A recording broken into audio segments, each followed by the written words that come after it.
ano ka ba? Kumalma ka lang at huwag kang kabahan. Pupunta lang naman si Ruskar dito para kuhanan tayo ng pictures. Walang ibang makakakita ng mukha mo. Hindi mo naman kailangan magsalita o sagutin yung mga tanong sa'yo. Ako naman bahala magtanong sa'yo. At ako rin ang bahalang sumagot sa tanong Sana ko. nga tama yung mga sinasabi mo sa akin. Sigurado ka namang hindi pupunta si Mr. Bora, di ba? Walang Mr. Bora, di ba? Bakit naman siya pupunta dito? Anong gagawin niya? Ewan, di ko alam. Ayan na, papunta na rito yung buwisit. Sus. Ayun, nandyan lang pala kayo. Ano nangyayari dito? Oh, si Celine ba to yung gumawa ng white marriage? Pero alam naman nating lahat na kalokohan lang to, di ba? Ano bang sinasabi mo dyan? Ay nako, Mr. Ruskar, alam naman nating walang makakatalo sa'yo pagdating sa kalokohan kasi trabaho mo na yan. Kaibigan ko talaga to. Makinig ka. Akala mo ikaw yung pinakagwapong lalaki sa buong mundo? 3 taon kang pinagtsagaan ng babaeng to kahit hadlang ka sa mga pangarap niya. Wag mo nang uulitin yon, okay? Kuhanan mo na kami ng pictures, tapos umalis ka na. Pagtapos nun, hindi ka na namin kailangan. Gets mo? At saka, huwag mong sasabihin to kay Mr. Bora. Di mo rin naman kaya, kaya huwag ka na magtangka, okay? Sige na, dyan ka na muna at gawin mo na yung mga gagawin mo.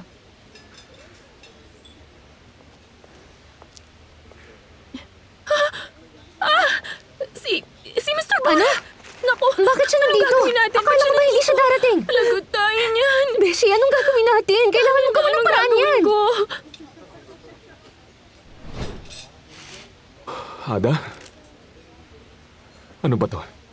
Siya si Kader, yung tinutukoy kong kaibigan na interviewin ngayon. Grabe naman dito. Wala man lang parking. Kahit saan dito, walang parking. 2 oras ba naman ako naghanap? Wala pa rin? Pero naman, pinark ko na lang doon sa gitna ng kalsada. Ano to? Bakit nagkaganyan siya? Yun nga rin tanong ko sa kanya. Bakit?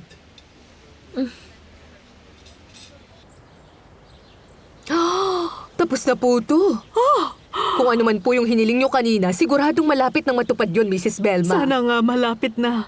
Ang totoo, wala naman talaga akong hinihiling kasi di ko alam na ganun pala. Kaya pala, may papasok na liwanag sa loob ng bahay mo. Tingnan mo, nakikita mo yung babaeng yun? Mahaba yung buhok niya at may kulay yung mga mata niya. Teka, ayun ba? Oo, yan. Ayan nga. Siya nga. Mabait siyang babae.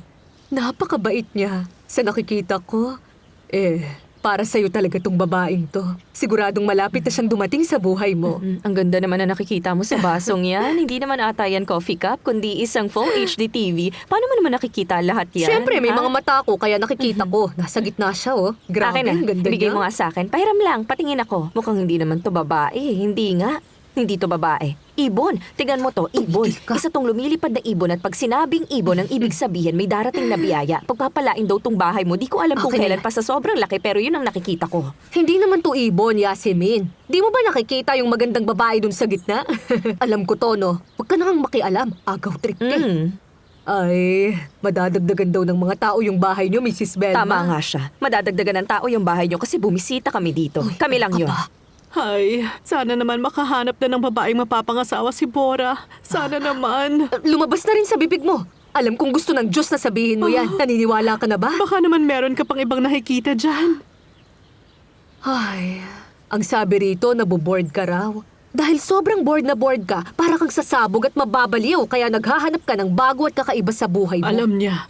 Sabi ko na nga ba, alam niya. Mukhang alam niya nga. Pero wag kang mag-alala, kasi lilipas din yan. Sana nga tama sinasabi Ang mo. ganda ng mga nakita rito. Mabuti naman. Sana maging malinaw yung dadaanan mo, kasing linaw ng bell. Sana nga matupad lahat ng yan. Ako na pong maghuhugas niyan. Kasi ang sabi nila, mas maganda kung akong maghuhugas para magkatotoo at dumating agad ang good news. Tutulungan ko lang si Abla na maghugas. Teka, hintayin mo ako. Tumigil Pwede ka. bang kausapin mo muna ako? Alam ko na yung pinaplano mo, ha? Baka mahuli at mapahamak pa tayo dyan. Tumigil ka! Huwag ka nang makialam sa akin. Miss Kader, salamat at nagpa-interview ka. Ay, siya nga pala. Mr. Bora, Mr. Ali, may nakalimutan akong sabihin. Si Kader po, bingi po kasi siya. Kaya hindi siya nagsasalita. Ganun ba? Naku, pasensya na po, Miss Kader. Ada, paano natin to gagawin? Marunong ako mag-sign language. Talaga? Oo. At saan mo naman natutunan yan? Nagka-interest lang ako matuto dati at inaral ko yun nung high school. Yung paper bag, dyan lang. Hindi pa tatanggalin? Paperback. Hindi tatanggalin. Ayaw mong tanggalin? Ang sabi niya, Ano raw? ayaw niya ipakita yung mukha niya. Diyan lang daw yung paper bag. Ayaw niyang tanggalin. Okay lang yan, Mr. Bora. Wag na lang natin siyang pilitin. Okay, sige.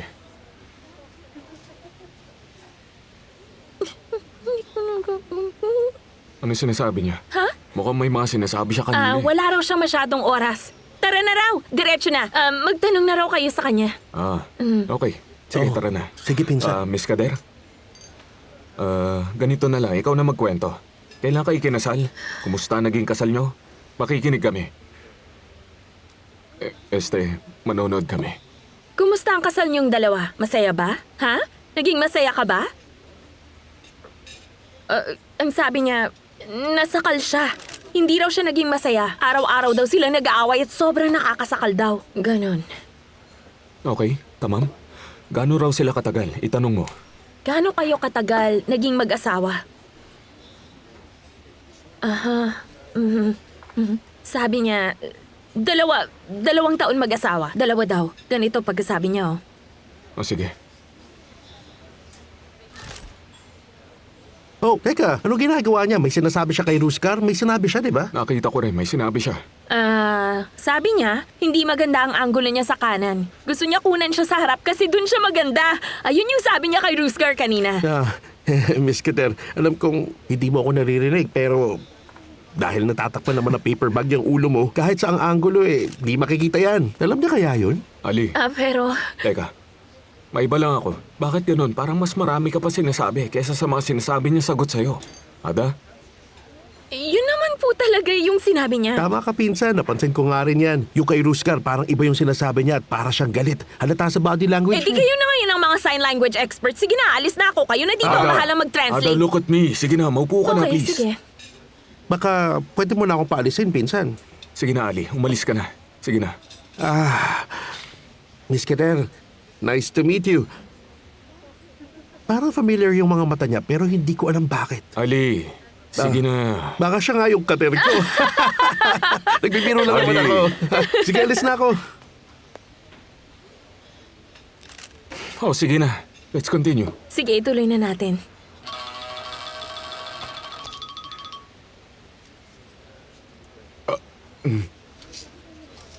Nag-vibrate. Naramdaman ko rin. Umuga yung mesa nung nag-vibrate yung phone. Naramdaman ko rin. But how does she talk? Video call. Video call po. Sa bagay. Opo. Mamaya na. Huwag mo munang sagutin. Mamaya na.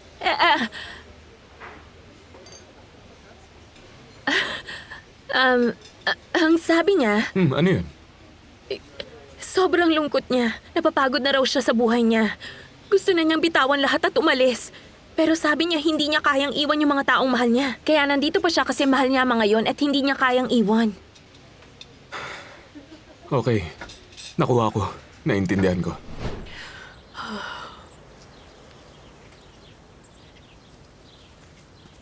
Ay, my queen, nandito na ako, nandito na ako. Ano nangyayari? Bakit parang nag-aalala ka? Ay, naku, Efren. Nasayang lang ang panahon ko. Kilala mo si Elif? Nandito yung pamilya ni Ada tapos si Elif, kinukulong siya dito. Pamilya ni Ada? Oo. Yung assistant ni Mr. Bora? Oo, yun. Hindi ko na alam kung anong gagawin ko, Efren. Tamam. Sige, my queen. Kailangan mo munang kumalma. Kalma lang, ha? Huwag ka na munang mag-isip. Hinga lang. Ganito, sisimulan natin to gamit yung breathing exercise. Tapos tsaka natin pag-usapan yung mga gusto mong pag-usapan. Okay po ba, my queen? Relax. Umayos ka ng upo. Humingang malalim. 1, 2, 3, 4. Mag-exhale. 1, 2, 3, 4, 5, 6, 7, 8, 9, 10. Very good. Huminga ulit ng malalim. 1, 2, 3, 4. I-hold mo lang. Ay, napakainit naman dito.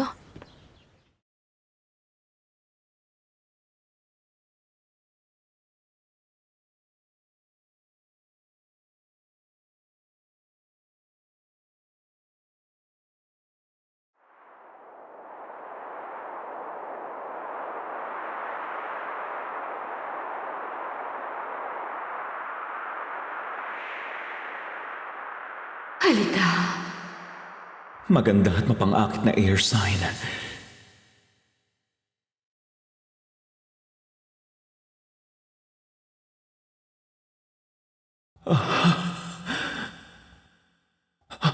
Sagittarian's mystery. May natural sex appeal.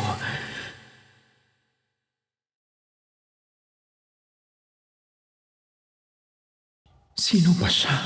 She is the symbol of femininity. Siya ang babaeng sumisimbolo sa lahat, lalo na kapag tungkol sa pag-ibig. Sino ba siya?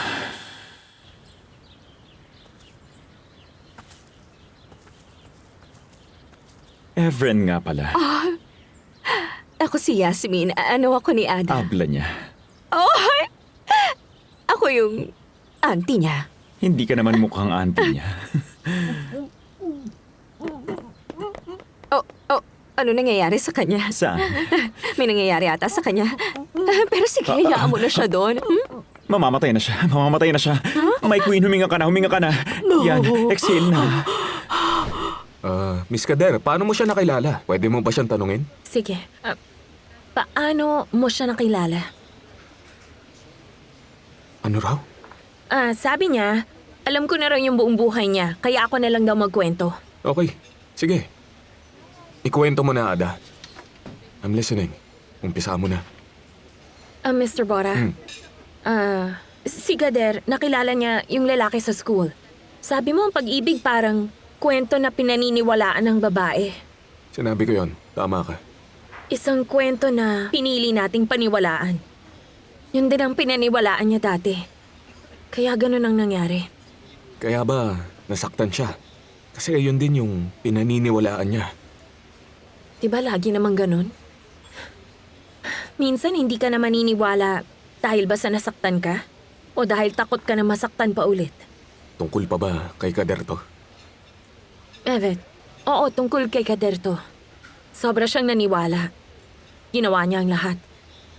Ginawa niya ang lahat para makapagtapos yung lalaki at makuha niya yung trabahong gusto niya. Alam mo, ang mga babae, minsan para kaming magic lamp ni Aladdin. Magic lamp ni Aladdin. Oo. Lalabas lang kami kapag hinahaplos niyo kami.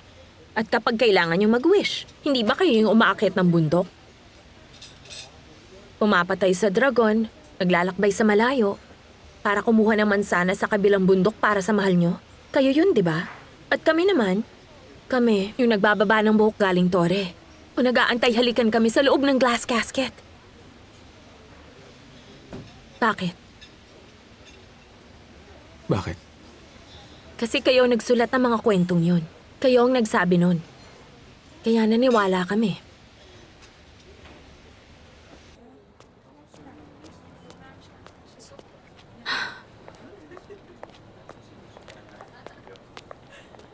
Piril?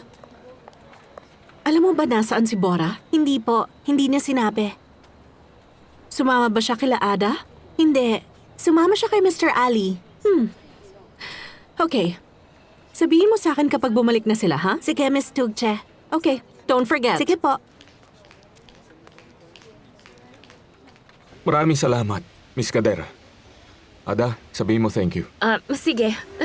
Sasabihin ko pag pauwi na. Ano raw? Ayun kasi. Yung tungkol sa mga pictures na kinuha ni Mr. Ruscar. Ayaw niya raw sana ma-publish yung mga yon. Malulungkot daw kasi siya. Sige, hindi natin ipapublish yun. Don't worry, sabihin mo. Sige po. Tanungin mo saan siya pupunta. Hatid namin siya. Ay! Hindi na po! Ako na maghahatid sa kanya. Tas susunod na lang ako sa office. Sige. Sige, ikaw na. Mauna na kayo. See you in the office. Sige po. Sige. Tara na! Kader!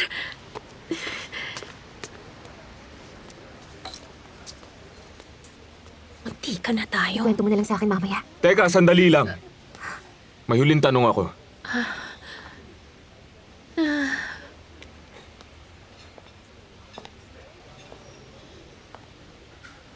Miss Kader, siguro marami ka natutunan sa lahat ng masasakit na naranasan mo. Halimbawa na lang kung gaano kasama yung manloko na ibang tao. Ano pong ibig niyong sabihin, Mr. Bora? Di ko maintindihan kaya hindi ko ma-translate. Ito! Celine? Mr. Bora,